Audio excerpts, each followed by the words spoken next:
भाई साहब कविता कहीं से लिखवा करके लेके आए हैं और सामाजिक है, जो बहू और सास के ऊपर लिखा हुआ है। आप लोगों को सुनाता हूँ, थोड़ा गौर फरमाएं। फरमाइए। बेटी बहू जब बन के आती है,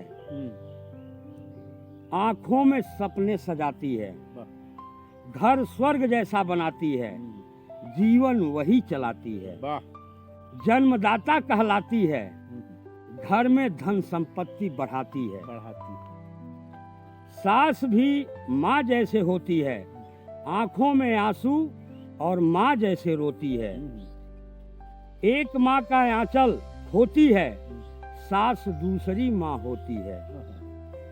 कहते हैं बहू बेटी जैसी होती है, घर में बहू ही क्यों रोती है। सास बड़े आराम से सोती है, जब घर में बहू बीमार होती है। बहू का भ्रम भी टूट गया, पति भी उसका रूठ गया। बहू पर लाखों दुख जुट गया, परिवार भी उसका छूट गया। बहू लक्ष्मी कहलाती है, सास आंख दिखाती है। बेटी बहू जब बन के आती है, आंखों में सपने सजाती है। बहू जब सास बन जाती है तो हुक्म खूब चलाती है, बहू से काम कराती है, बेटी आराम फरमाती है। घरेलू बहू बन जाती है, माँ बेटी के तरफ हो जाती है। बेटी को सर चढ़ाती है, बहू का दोष लगाती है।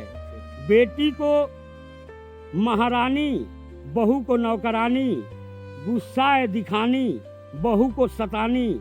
हर घर की यही कहानी, बहू को है डरानी। बस बीत गई जवानी, किसको बतानी। गुस्सा अपने को जलाती है, अंदर अंदर खा जाती है। बेटी बहू बन के जब आती है, सपने वही सजाती है। शादी में माँ बोलती है, बच्ची है, काम मत करवाना, स्वभाव की अच्छी है। बेटी कली की तरह कच्ची है, मानो यही कहानी सच्ची है। दिल में इसके भक्ति है, तंग मत करना शक्ति है। कर्म करने वाली दिल में छा जाती है। संस्कार से बहू लक्ष्मी कहलाती है। बेटी बहू बन के जब आती है, सपने वही। बाहर इंद्रासन भैया कहो ना वो। धन्यवाद दोस्तों, सुनबो तो बड़ा मजा आई। बहुत बहुत धन्यवाद। अगर आप लोगों को अच्छा लगे तो चैनल को सब्सक्राइब जरूर करें। धन्यवाद।